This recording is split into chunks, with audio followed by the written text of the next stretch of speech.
Hello and welcome to another episode of Leaders Talk. My guest today is the WHU Professor for Entrepreneurship, Dries Faems. My main objective is actually to just have the students have a real experience about what it means to build a business model. And based on that experience, also they can come to the conclusion, this is not my thing. Yeah? And because sometimes I have a feeling that as a society, we are kind of promoting too much entrepreneurship. The likelihood that you fail is very high. And we should not pretend that it's this luxury thing. No, it's actually a shitty job. So you should only do it if you really have the ambition to do it. Leaders Talk, the interview podcast portraying leaders who are committed to better leadership, better organizations, and a better world. Hosted by Managing Partner of Leadership Choices and co-founder of the Cosmic Foundation, Karsten. So with Dries, I have a discussion around the startup economy. What are the hero stories? How does he see the startup economy changing? And does he think that this is a real contribution to saving the world, or is this more greenwashing? And many more topics we'll be covering. I can say that he's a very fresh thinker. I mean, he's a scholar, obviously, he's a researcher, and he's also naturally skeptical. And this is also very refreshing to hear his perspective. So without further ado, let's dive right into the interview with Dries Faems. A very warm welcome to Professor Dries Faems. Welcome to Leaders Talk. Karsten, thanks for inviting me. Great to be here. Dries, what do you do? You're at WHU so far. That's known. What do you do there exactly? And who are you? So I'm actually originally from Belgium. So I grew up in Sint-Niklaas, a city close to Antwerp. Then I went to Leuven for my bachelor studies, master studies. Also did my PhD over there. Beautiful town, yeah, beautiful university. Indeed, yeah, it's a very nice city to live, actually. And afterwards, I went to the Netherlands, first to the Technical University of Twente, which is situated in Enschede, close to the German border. And then I stayed there for 3 years, then went to the University of Groningen, which is in the north of the Netherlands. There I stayed for 7 years. And then in 2018, I came to WHU, where I'm today the professor of innovation, entrepreneurship, and technological transformation. And I'm also the academic director of the Entrepreneurship Center and the Global Online MBA. And so, as every professor, I try to combine doing research, doing teaching, and so I also have some more administrative responsibilities. Mm-hmm. And what was the reputation of WHU for you before you decided to join? So I have to say that outside of Germany, I would say WHU is not always that well known. And so I think within Germany, WHU is known as this private business school, very successful in terms of entrepreneurship.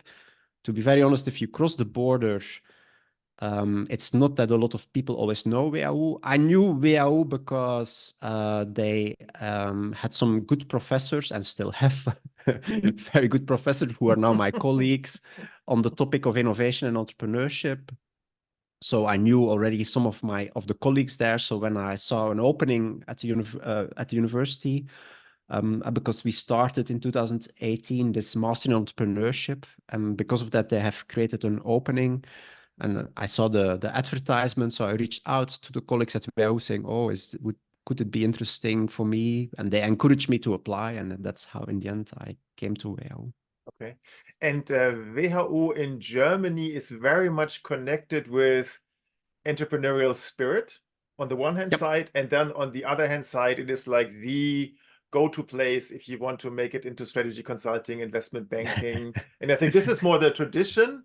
And then the startup world, that is something like of the last decade? When would you say that strong emphasis on startup economy entered WHU? I think it's indeed something of the past 10 years. Also, we have this legacy of some very successful entrepreneurs. I think about Stefan Schubert, but of course also Oliver Zamner, that kind of kicked off this whole idea of successful entrepreneurship. They hired a lot of WHU alumni to help them in their activities. And in that way, we have started building up a network. And I think that has really manifested itself in the past 10 years. And when we look at the startup economy, that maybe, I don't know if it started in the dot-com era, but certainly that was an important milestone. Yeah. And so, I mean, if we think of, I don't know, the first really big ones with, selling of ringtones and stuff like that to the world that we live in now. If you were to describe the evolution of the startup economy, I know this asking a lot, but do you see like phases where like evolutionary phases?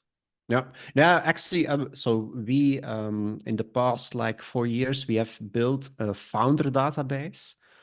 So we are actually actively monitoring all our alumni who have founded companies, and then we also collecting data on the companies that they founded, so that we can really monitor how is our ecosystem evolving over time. And then if you look indeed at kind of the industries in which WHU founders create companies, that's changing over time. So indeed, if you look at 2010 until 2017, 18, e-commerce was a very dominant industry in which WHU alumni founded companies. So it's almost like they all went to Berlin to create their own e-commerce startup and become very successful. What we see in the more recently is that more and more topics like sustainability and deep tech become prominent topics for founders. And Enpal, of course, is a very famous example. So the company that rents out solar panels was created by 3 WHU alumni. And you see, for instance, that company now has become a kind of breeding ground and even as an inspiration for others to also create startups in that space. And also deep tech, more and more, we see that our alumni get involved into deep tech startups. So of course, we don't see a lot of pure WHU teams creating a deep tech startup because our students are not the tech nerds. But what we actually see and what we actually also try to motivate is that we try to actually match our business-oriented students and alumni to tech teams that have created a deep tech startup, because we believe our students can really contribute to that kind of startups. And in that way, we still want to push forward the ecosystem. And which would be university? Is that like RWTH Aachen or? Yeah. So we have actually strong informal connections with different ones. RWTH Aachen is a quite strong connection. Also, we have Professor Brettel there, who has a strong connection with WHU. So from a legacy perspective, we intensively collaborate. But for instance, we have also created a team. So we have a WHU alumnus in the startup called Lydrotech, which has been created at the University of Bochum, for instance. And more, we are simply kind of from the Entrepreneurship Center scanning, okay, where are interesting deep tech teams, and could we kind of help them by putting a WHU person in as a co-founder in the team. Okay, so coming back to this evolution of the startup economy, is it fair to say that in the beginning a lot of things happened kind of copying models, business models that were happening somewhere else, and then trying to bring them here, and then it evolved further to e-commerce, and now it's tackling more complex problems? Yes, and I think that's, and I have nothing against this copy-paste mentality. Look, if you're great, actually, I'm always saying the value of ideas is overrated. Yeah? Successful entrepreneurs, not because they had the best idea ever. No, successful entrepreneurs are the ones that are able to perfectly execute on the idea. So if there are interesting ideas out there and you're the one who is able to perfectly execute on them, why not? As long as you don't kind of violate intellectual property and stuff like that, I think there is no issue with that. So even that for me was okay. At the same time, I think today we are in a different macroeconomic setting where this copy-paste becomes inherently difficult. So now it's indeed more about finding new technologies and building on them and try to make them into successful use cases, which is actually challenging because often the time frame to do it will be much longer than these traditional copy-paste digital e-commerce business models. So this triggers some new challenges, but at least we at WHU see it as for us as an important objective to be embedded within this kind of new ecosystems that are emerging. Yeah. Because we think that's also the future. Yeah. And we had a couple of WHU alumni in the podcast who have founded different kinds of businesses. And my observation would be that in the early phases, the motivation to start was more to build something, scale fast, exit, become rich, have money disposable, and then create something new with it. Yeah. And what I'm seeing now is more like build something, stay in there, don't necessarily exit, make it big and create an impact with that. And also, so money and becoming rich is becoming less of a primary objective. Is that too black and white, or how would you say it? Now it's when I teach to my students, I teach the obligatory bachelor course entrepreneurship at WHU, and I'm always telling them, look, there are kind of two main drivers for entrepreneurs. One is the rich entrepreneur who wants to become as rich as quickly as possible, and you have the king entrepreneur who wants to kind of build his own startup and lead that forever. And I think both are justifiable reasons to become an entrepreneur, and it depends a bit on you, but also the macroeconomic environment, which is the most relevant one. And like in a zero interest environment, the thing about, oh, let's build a startup, scale it up, and try to sell it as quickly as possible, I think was a viable approach. Today, it is much less viable simply because of the macroeconomic environment. So also that plays a role, I would say. So I would definitely say that today, this kind of ambition of, oh, let's try to build something sexy, scale it up with VC funding, and then have an exit in 1 or 2 years, I think that's a strategy that today is not very feasible, I would say. Okay.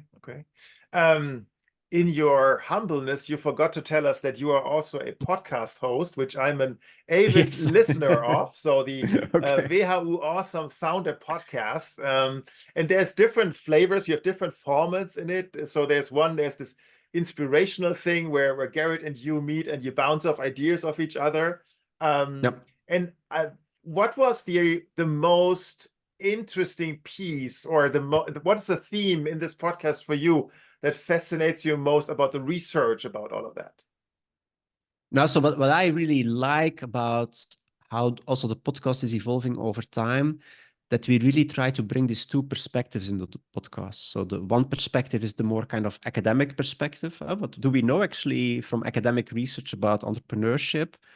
And that we have this more practitioner-oriented perspective, where Garrett, as a serial entrepreneur, as somebody that has been involved in coaching a lot of startups, but that also knows a bit how academic research works, so that we can bring these two different perspectives into the podcast, both when we interview entrepreneurs, but also when we do these inspiration sessions where we look more at recent academic research, recent books about entrepreneurship, and try to discuss them from these two perspectives. So I think if we want to talk about a kind of unique selling point for the podcast, I think that's something that we bring on the table that I don't hear that much in other podcasts on this topic.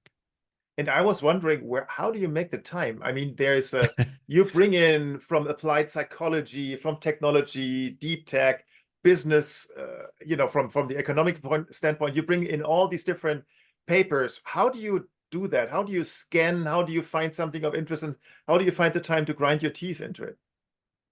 Actually, of course, as an academic scholar myself, I need to keep track of the literature. But I would also say, for instance, LinkedIn is a very good tool for that. So I simply see sometimes on my feed colleagues from other universities that announce a new paper. And sometimes then when I think, oh, this could actually be interesting for the podcast, then I check the paper out. Sometimes then we have to come to the conclusion that it's not relevant, but sometimes it is. So in that way, it's actually not that difficult to find interesting papers. So that LinkedIn is actually a very useful tool there, I would say. Okay. And then you just have time in your day where you reserve time to read that so that you don't. Yeah. Okay. Yeah, Wow. and of course, that's simply part of the being an academic. You need to reserve time to read papers.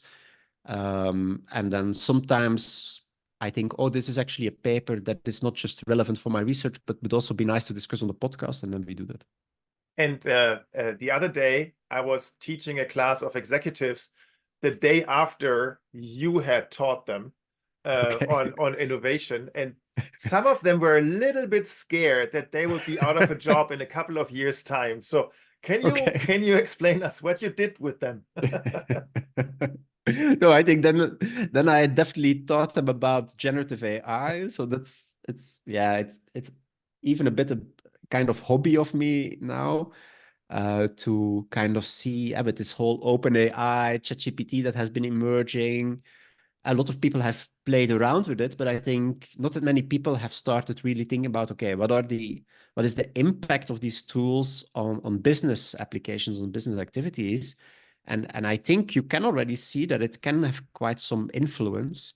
So what I try to do is to simply build some prototypes of applications that at least demonstrate that, and that's at least my opinion, that how we will work in the next years will fundamentally change because of this new technology. How we write texts, how we ideate on new ideas, how we spend time on certain activities and not on other activities. I think it will fundamentally change. And I think it's important that we prepare executives and senior managers to this change so that in terms of strategizing, they can start anticipating these changes. And sometimes that also makes them a bit scared because indeed, I think some professions will fundamentally change. I think about consultants, for instance.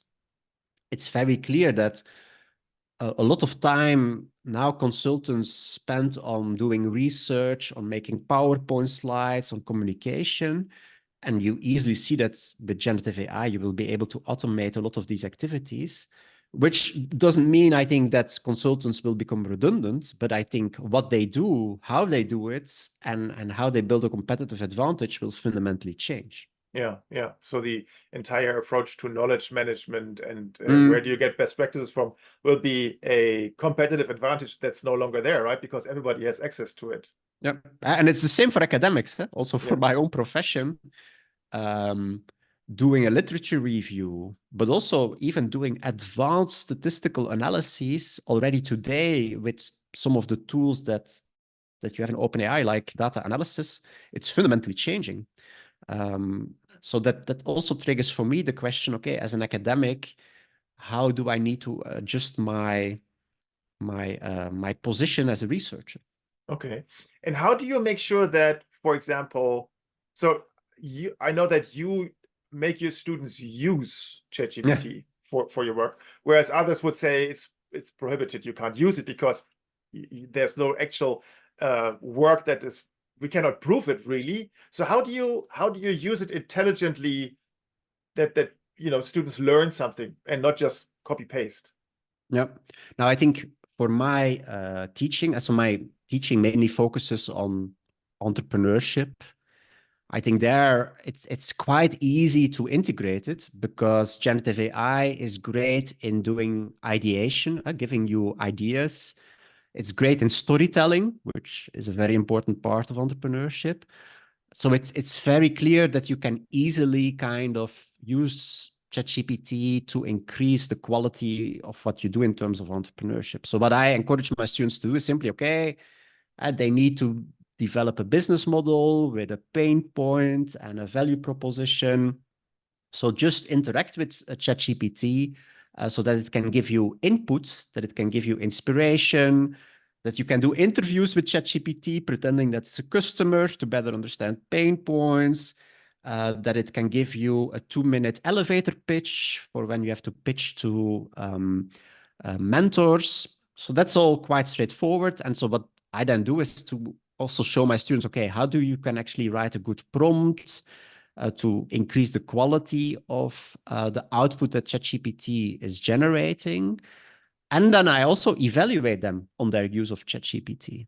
So they actually, when they have to hand in an assignment, they're allowed to use ChatGPT. But I also then ask them to send me an Excel with the most important prompts that they have used. And then I actually evaluate the sophistication of the prompts.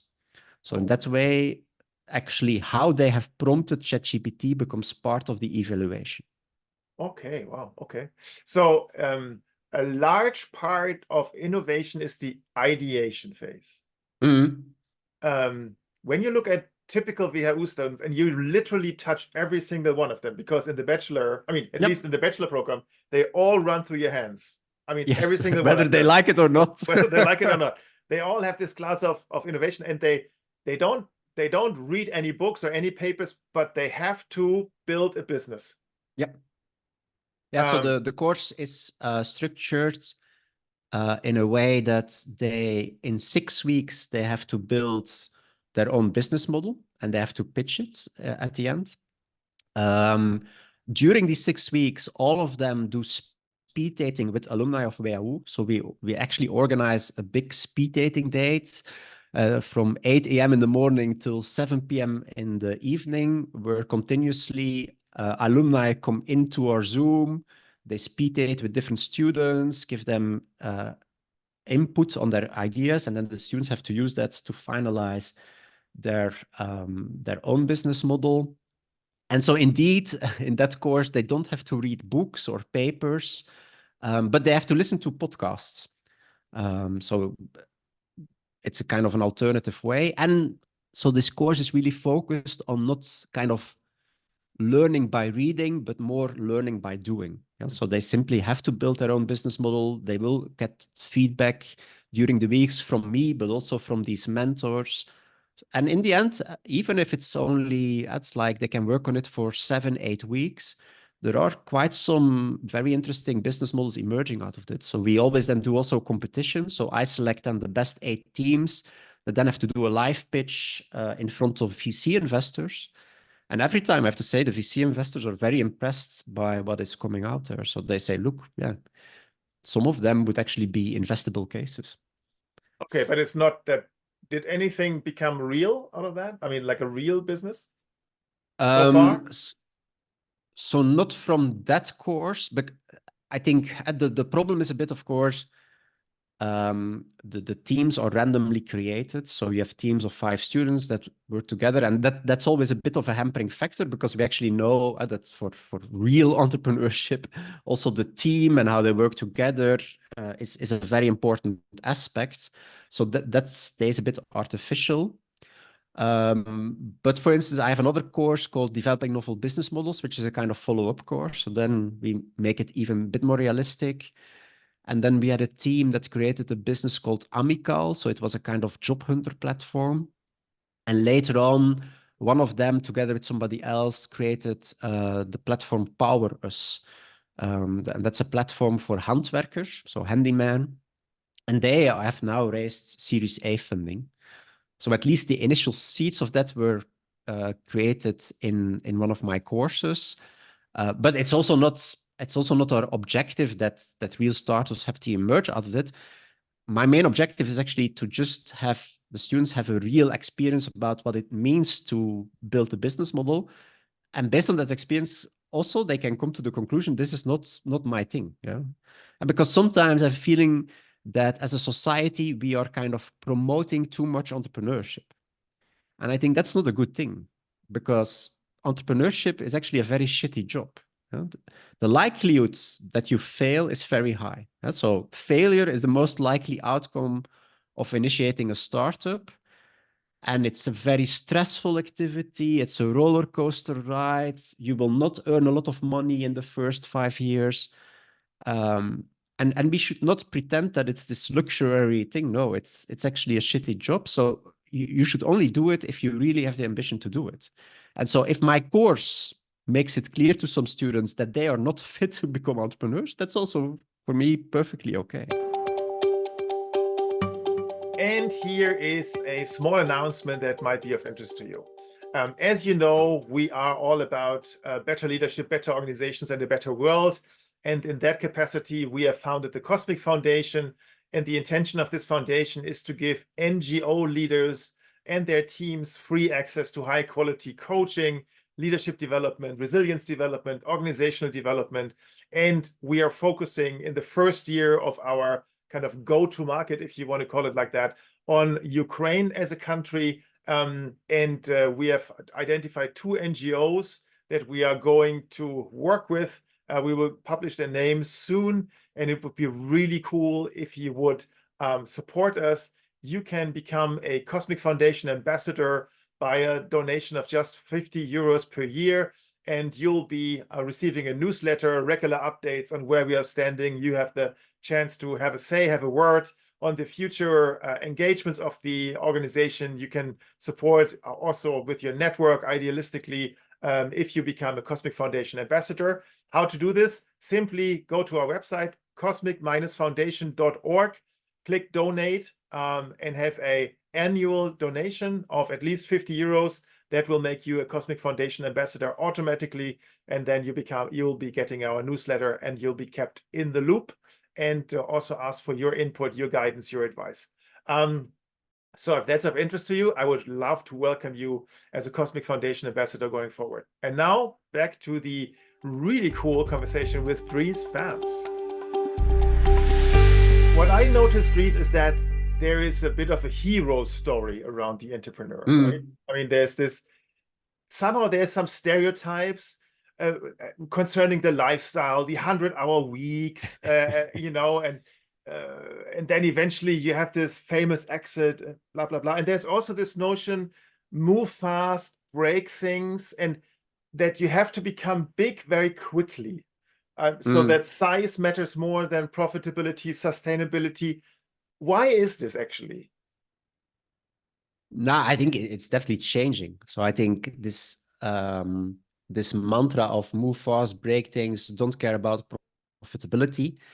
This was a mantra that became extremely prominent in the zero interest environment.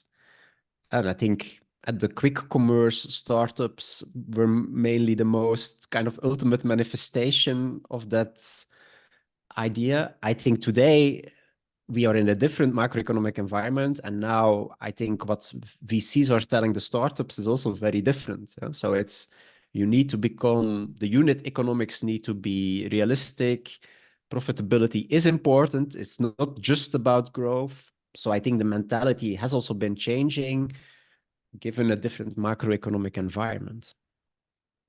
Now, if we zoom out a little bit and look at where the world is at, I know that's a little big, but still, I mean, somehow having this entrepreneurial spirit, the entrepreneurial power, is probably what we need in order to survive as a species. I mean, right? I mean, somehow how optimistic are you there? I mean, when I talk to especially deep tech entrepreneurs, there's a lot of optimism, like, yeah, we will solve the world's problems because, of this technology and all of that. We'll kind of figure it out. How optimistic are you there? Now, I think this links a bit to this whole kind of purpose-driven entrepreneurship that has become very prominent. Like you become an entrepreneur not to make a lot of money, but to kind of serve a purpose. But to be honest, I see a lot of greenwashing there. So also, if you look, for instance, at how OpenAI presents themselves, they also present themselves as a purpose-driven company that wants to help save the world. Whereas I would say, although I'm a big kind of enthusiast of generative AI, I think OpenAI, for instance, has released these things way too soon. They have released something without understanding how it works, without having an adequate risk assessment. And I think maybe in a couple of years, we will look at 2022 when they launched ChatGPT as something that should never have happened. So, and still they are talking about we are a purpose-driven company. So this purpose-driven entrepreneurship, I find it often a very kind of greenwashing kind of thing that I cannot do a lot with. Yeah. So I see a lot of them claiming to be purpose-driven, but then if you look at what they really do, I'm like, yeah, I don't know if you're so purpose-driven. So I'm a bit kind of skeptic about that. Let's say it like that. What about impact investing? Is that something that you find credible? I find also there. I think there are people that do it in a credible way, and I think there are people that are abusing the label. So there are good actors, there are bad actors, like always. But yeah, if you think about this whole ESG investing, if you sometimes look at these labels and then the worst oil companies are coming up as high in these ESG ratings, then I'm like thinking like, what the hell are we doing? You know, this is simply kind of bureaucratization of ESG, which doesn't make any sense. So yeah, I think I see it as a very difficult topic at the moment. Okay. Yeah. Thanks for your skepticism there. Yeah. I come from the coaching industry, and in the coaching industry, we have a discussion when the first artificial intelligence will be able to pass a coaching certification. You know, coaching is asking good questions, understanding context, showing empathy, having some field experience, so asking intelligent questions. What's your best guess? When would that be possible to, you know, have a credible AI coach? I think it's already possible. Okay. For instance, I myself, I created my own coach where I can talk with, and that works out perfectly. Based on ChatGPT? Yeah. Wow. Okay. So you build, you have this GPT builder nowadays, where you can build your own application, where you can feed it specific knowledge. And so I just have fed that specific knowledge, and then I gave it the instruction, you are now my coach. I will regularly talk with you. And then I also keep track of the talks I have with it and upload them as additional knowledge. And in that way, it also gets better over time. I think that's already what is possible. Okay. Okay. Wow. Okay. Wow. Yeah. I have so many So now I questions scared you, not? Okay. Wow. Mental note. We have a follow-up Yeah. So to be conversation. honest, I would not spend money on a coach. Yeah. I have my own coach. I don't have to spend money on that. Yeah, that's fine. That's absolutely fine. Now I need to recover from this one. Dries, I know that you have worked on trust, and this is something, trust in the area, and also open innovation. Yes. And can you, first of all, before we dig deeper, can you fill us in on that topic at all? Okay. Yeah, maybe to start, I have a kind of love-hate relationship with trust, because I've done a lot of research on collaboration between companies. And so how can they collaborate to jointly create innovations? That has been a kind of topic that I have studied for the past 20 years. And so, for instance, I've done a lot of case studies, meaning I just went into companies and map particular collaborations they did with other parties. And then whether I liked it or not, trust always became this big topic. And I didn't like that because trust is, from an academic perspective, a very complex concept. So how do you need to define trust? How do you need to measure trust? It's, if you want to do top level research, it's very demanding. People have different opinions, so you will always be fighting with reviewers about it. So I always want to avoid it. So to talk about trust, because I know it always becomes a shit show. But in the end, the data almost force me to talk about it because it always emerges as this very important concept in collaborations. Yeah. So, and then why did something go wrong? Oh, because we didn't trust each other anymore. So trust typically comes up as an explanation of why collaborations go well and when they go sour. So building, maintaining, repairing trust in the end always emerged out of the data as a very important topic. So I was almost forced to really embed it into my academic research. So that's a bit why I have this love-hate relationship with it. And I've heard you talk about at least 3 types of trust. One was goodwill trust, one was kind of skill-based trust, and the third one, I would say, systems that force you to trust each other or secures trust, like a systemic dimension on that. Can you walk us through those? Yeah, so again, and there it becomes, that's what I mean with the complexity. So in academic research, we tend to make a distinction between different types of trust.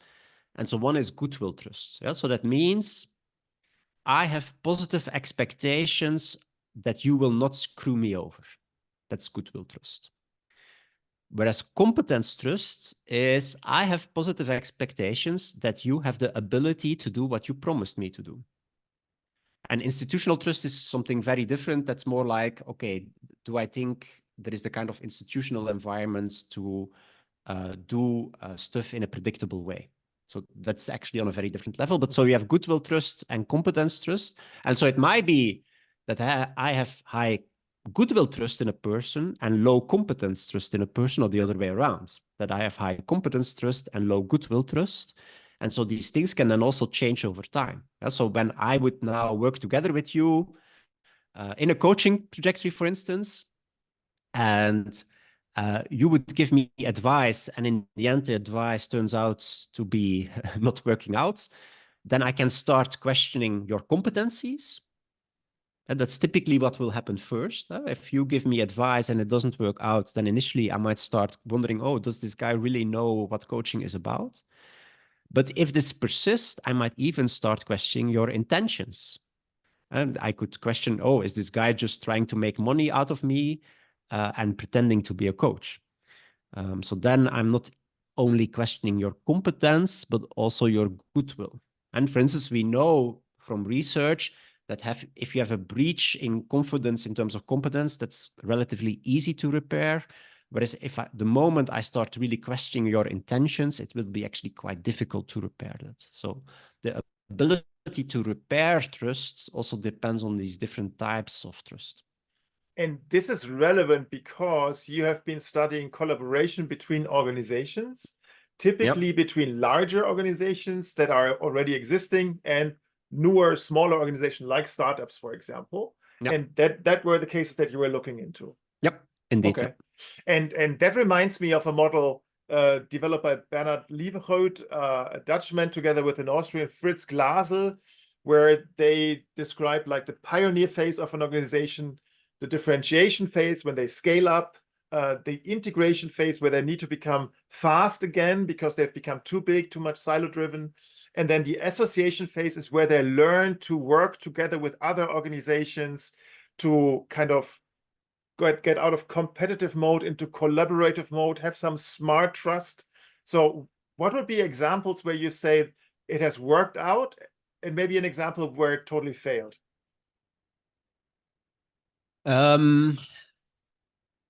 So what I've seen in my own research is that when trust is present, things go much smoother. So when we trust each other and we face a problem, then first of all, I'm likely to attribute the problem to an external reason, not to you.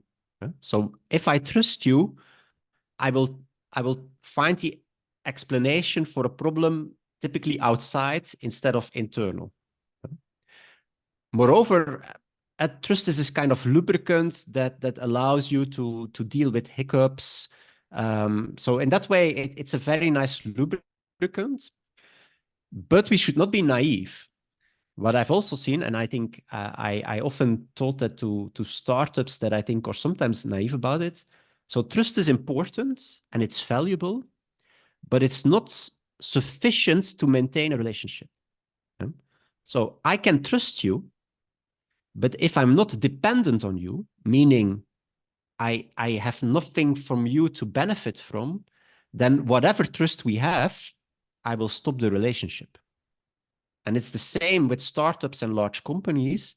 So when startups work with large companies, it's good to have trust because it will make the relationship easy. But startups should not be naive. What I've always seen in my cases, the moment the large company no longer needs the startup, because, for instance, they have learned about the technology of the startup, or their strategic preferences have changed and they go into a different direction, the moment that happens, irrespective of the great trust they have, they will dump the startup in the hardest way possible, because there is simply no longer what we call this interdependence. So I think trust is good, but it's not sufficient to sustain a relationship. So I'm always telling to startups, look, if you work with corporates, it's important to build trust, but it's not sufficient. You also have to think about, how can I stay an attractive partner to this corporate? So can I bring in new knowledge? Can I make sure that they stay dependent on me? And that's sometimes a bit more the hardcore technology and the strategy, but I think that's even more important than having trust. Okay.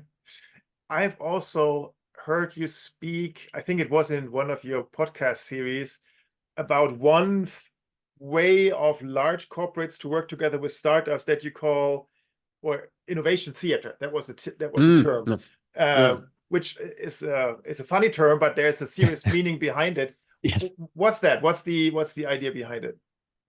No, so innovation theater is a concept launched by Steve Blank, a Harvard professor and entrepreneur.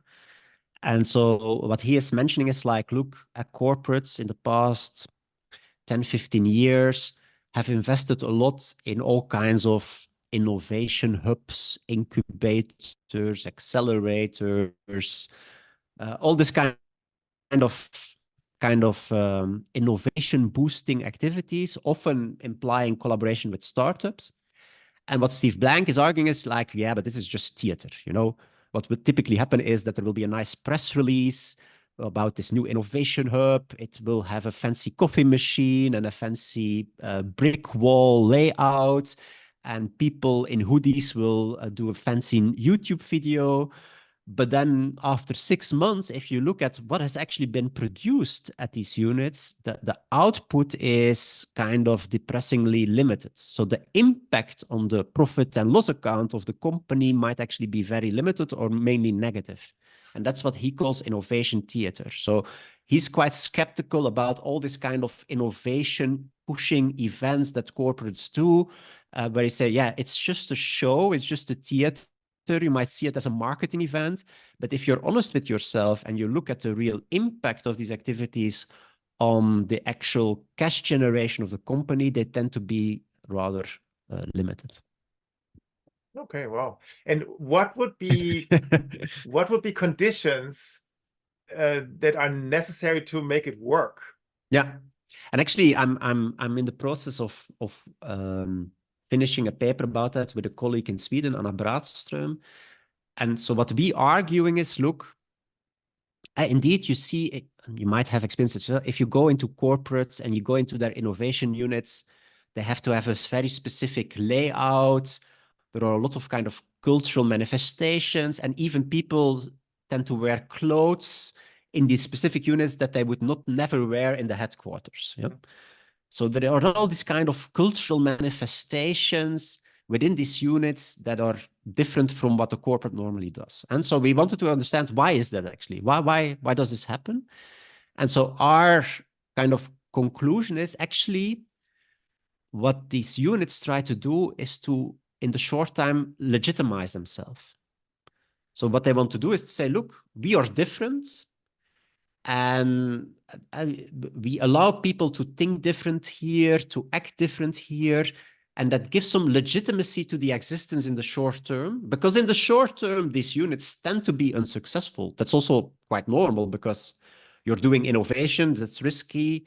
Typically, these corporates have not done a lot of innovation in the past, so that it fails initially, yeah, that's normal. And so what we are saying is, look, actually, having some theater might be good, because it can give you a certain legitimacy that at least gives you a safe space in the short term to protect this unit against the corporate just slashing non-performance. So in the short term, it might give you a safe space to do something novel, to do something new. But of course, in the longer term, you will need to generate results. Otherwise, it will become this innovation theater that Blank talks about. So we make a bit difference between in the short term and the long term. So in the short term, we actually believe that doing some theater might be nice because for the people, it gives them the opportunity to be different, to move away from their boring day-to-day job, and even give them a kind of escapist experience with some show, and that's okay. But in the long term, of course, results need to happen because otherwise then it becomes just this pure negative theater that will trigger a negative reinforcing cycle, and then you will not have the success. But at least in the short term, we see some added value in theater, which is different from what Blank was arguing. And I mean, there at one point when we come to the cultural element, these startup hubs often also are connected with new work concepts, right? Yeah. This idea of what do I really, really want, and self-actualization and that kind of thing. Now I would like to hear your skeptical thoughts on that one. Now, again, so to some extent, I think it's okay that we have people wearing crazy hats in a workshop on agility in these units, because we give people a different experience and everybody understands that it's different. So in that way, it can be a nice experience, yeah. But if it only remains that, then of course it becomes very empty, and it might actually be demotivating in the end. Yep. Yeah. So I think this kind of hackathons or design thinking workshops or serious Lego play might be a nice experience, and to help people to realize, okay, there is actually a different way of thinking to be entrepreneurial. But then, of course, you will have to really embed that in their day-to-day activities. And because if it's like, oh, for one day I can do crazy shits in a serious Lego play session, and the day after I'm back in my cubicle where my procurement manager is saying that I have to send 10 pages for an NDA for whatever, yeah, then this one-day workshop will not have a lot of impact, I think. Okay. So what I hear you say is protected space is okay, and soft factors are okay, trust is okay, but it needs to be backed up by this zest to really produce something tangible that's a real value, and that is something that entrepreneurs typically bring to the table because they don't have a plan B, they don't have a cubicle to go back to. This is their life, right? This is what they do 24/7. Yeah, indeed. Yeah. Okay. Yeah, and again, I think I'm always laughing if I go into this kind of innovation units with corporates, and then you see these. And then their innovation hub is this extremely fancy office with the newest Mac computers, a 10,000 euro coffee machine, the nicest furniture. And then I'm always thinking like, so this is how you think a startup looks like. Yeah. And whereas if I go to the WHU startups in Berlin that start, they're sitting in the most shitty office in a cellar with no windows. It smells like rotten pizza. They even don't have real chairs. They're sitting on wooden boxes. That's how a real startup looks like, you know? And then we have this corporate that thinks like startups are this kind of luxury islands of fancy Macintosh computers and coffee machines, which I always found quite entertaining. Oh, great. Dries, I would like to also get to know your story, get to know that a little bit better. So how was little Dries like? Where did you grow up? What were your influences from back home? What led you to this route in life that you've chosen? Yeah, so I grew up in Sint-Niklaas, city of 50,000 people in Belgium. I come from a family with a lot of teachers, so I think this kind of educational legacy is in my DNA, I would say. At the same time, I would say from my father's side, it's a bit more focus on mathematics. So I have this kind of mixture, I would say, of the more hardcore mathematics stuff, and at the same time, I think some capability to do storytelling and education, which I think served me well for my professor career. And I think I come from a very traditional middle class family in Belgium. And to be honest, when I came to WHU, I realized that. So if I look at the CVs of our students, what they do, even during their education, that they go to these internships, to these fancy companies, they often do a lot of volunteer work. They go abroad for 1 year, they take a gap year. And then if I look to my own kind of CV, these are all things that I have never done. I even never thought about, I went to university and I studied there, but I've never done an internship. I've never done this kind of hardcore volunteering work. I've never been abroad. So you then notice that there is a kind of different perspective on building your CV that I was even not aware of when I was a student myself. I was just at a public university following my courses and being quite lazy, I would say. And if I see my current students, all the stuff they do, not just for school, but then also next to that, I'm always like, oh my God, I did not realize that when I was a student myself, that this kind of alternative world exists. Yeah. And it's almost like there are certain things that you have to have on your CV if you want to make a statement in the world there in this particular bubble, right? Yeah, but so I think it's something to realize that like we as a private business school, to some extent, we are this bubble, and I come from outside that bubble, and I don't have issues with it, but we need to realize that our students are acting in a specific way. Sometimes I would like to still see more diversity, and I don't mean diversity in terms of gender and nationality. These are things we can address, and we are addressing them. But still, this kind of homogeneity in terms of how should you behave and what should we do. And so these CVs of our students are looking all exactly the same, and that's sometimes for me a bit uncomfortable. Let's say it like that. And I find I can see that, and I find that the MBA programs, for example, there the diversity also from the backgrounds in my world is larger, and it becomes even larger in the executive education or post-degree programs. That will be my perspective. Yeah, but then okay, but there indeed we have people from more countries and stuff like that. But I would say their attitude or what they see as they are still wearing the same clothes and they are all wanting to do the same kind of internships. So we seem to have this very kind of shared understanding about what does it need to build a career. And then to some extent, I think we also learn our students to behave like that. Yeah.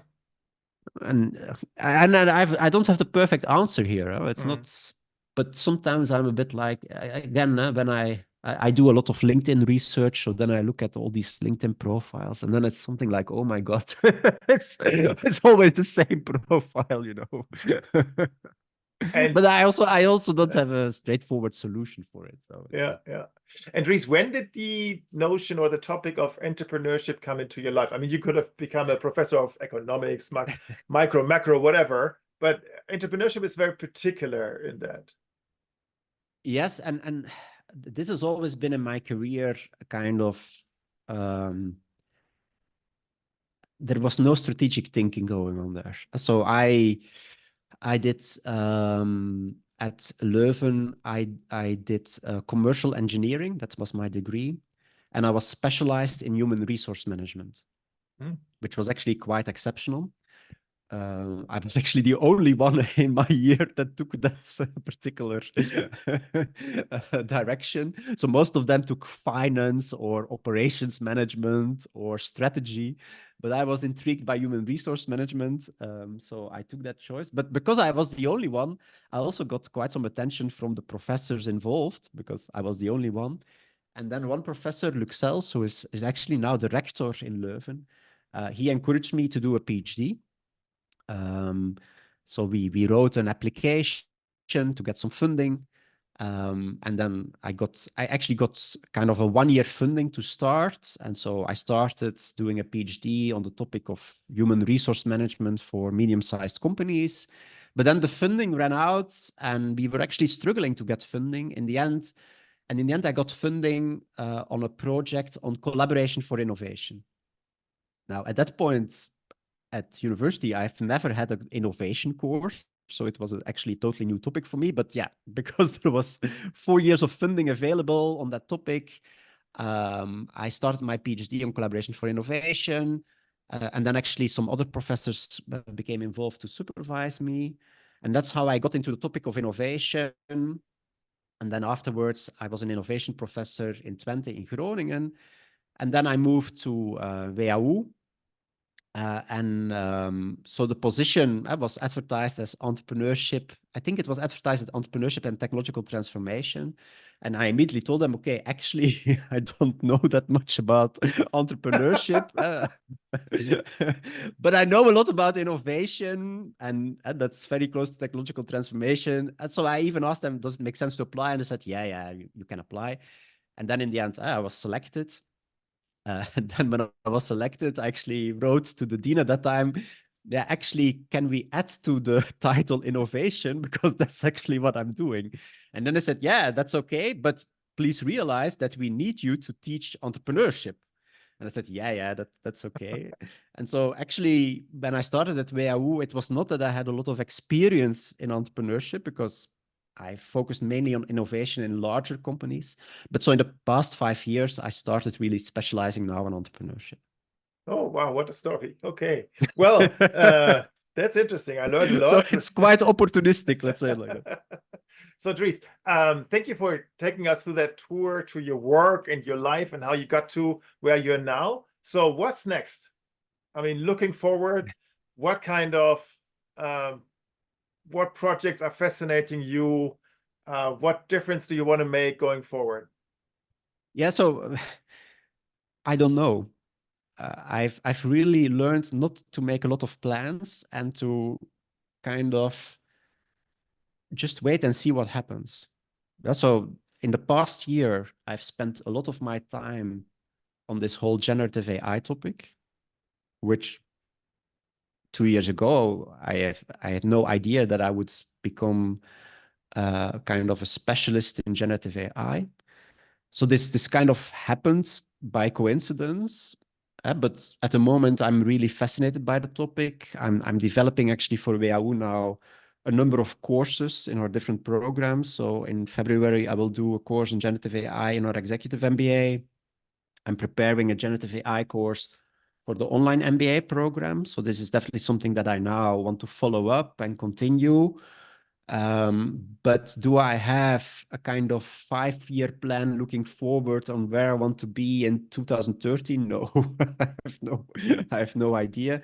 And I would say my learning has been that making plans in a field like academia is very difficult. It's always a bit like opportunities do emerge, and sometimes they go nowhere. Sometimes they go somewhere. That's actually a discussion that I have with Garrett on our own podcast now quite a lot. Actually, if you compare academics and entrepreneurs, they are very similar in terms of how they work, what they have to do, the level of uncertainty that they are facing. I'm more and more convinced that good entrepreneurs and good academics are actually very similar. And that it's very difficult to plan a trajectory in this kind of environment. Okay. So that there's this element of being present, knowing what's going on, feeling what's coming up, trying it out, seeing if it goes somewhere, maybe it doesn't, try again, that kind of thing, right? Okay.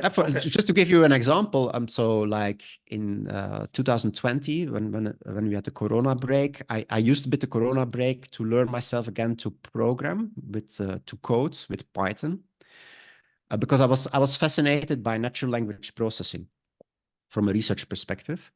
So I wanted to learn myself again to code. So I did some Python courses online and started using that for my research. And so I spent like 2-3 years trying to develop some advanced natural language processing techniques that I could use in my research. And actually, I learned a lot, but if you look at the output, the academic output, it's zero. So I did not find really a good way to translate these skills into academic research. But given that I had built these skills when OpenAI launched their ChatGPT, I immediately had a very good understanding about what it was, because it's built on transformers, and transformers was the thing I was using in the past 2-3 years. So I immediately had a very good understanding. Okay, this is what you can do with it. This is what you cannot do with it.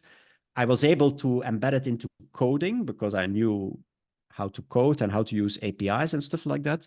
So in that way, I think, although you could say I've wasted 2-3 years on something that didn't really produce outcomes, it helped me now to jump on something new and to be in front of these developments, and be able to kind of position myself as quite an expert on this topic. And that's, I think, kind of the serendipity that you can have in your learning trajectory, where you need to accept that sometimes you spend 2-3 years on something that is going nowhere, but then still it can help you to jump on a new train where there is more potential. Yeah. And I think the important thing is not to get too frustrated about it, because it's simply part of our academic life that you need to take risks, and sometimes it works, sometimes it doesn't, and that you are able to accept it. Okay, yeah, that makes sense. Now, I know that you have 2 kids. Mhm. When you turn on the news these days and see what's going on, how do you cope? How do you remain optimistic, or how do you go through your day?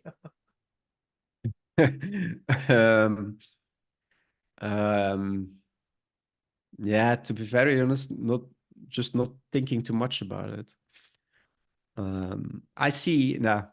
I'm quite pessimistic about where we're going to. I think we will have first to go through major crises before we can. If you compare, like, when we lived in the 90s, the kind of optimism we had about how, in which direction the world was going, and again, not everything was going well, but I think if you compare it now, the whole geopolitical situation, yeah, I don't have optimism, but I also myself, I always make a very clear distinction between what we call exogenous and endogenous factors.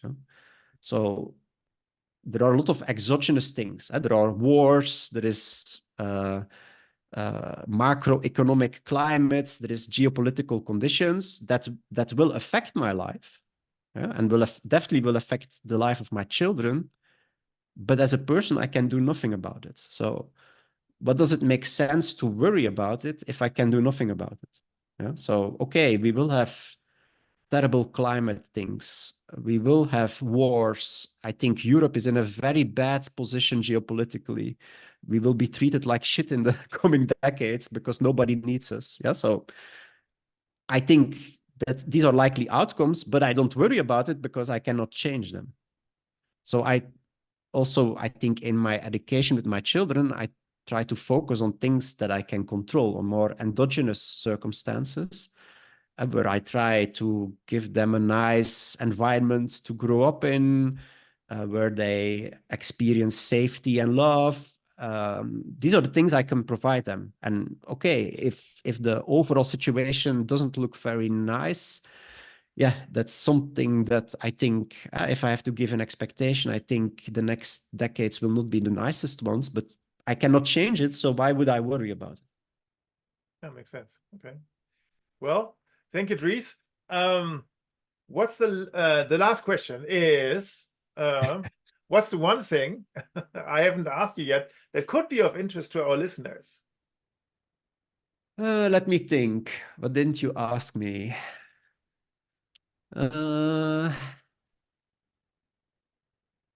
Maybe something about my hobbies. We didn't talk about my hobbies. Absolutely. So, Dries, what are your hobbies?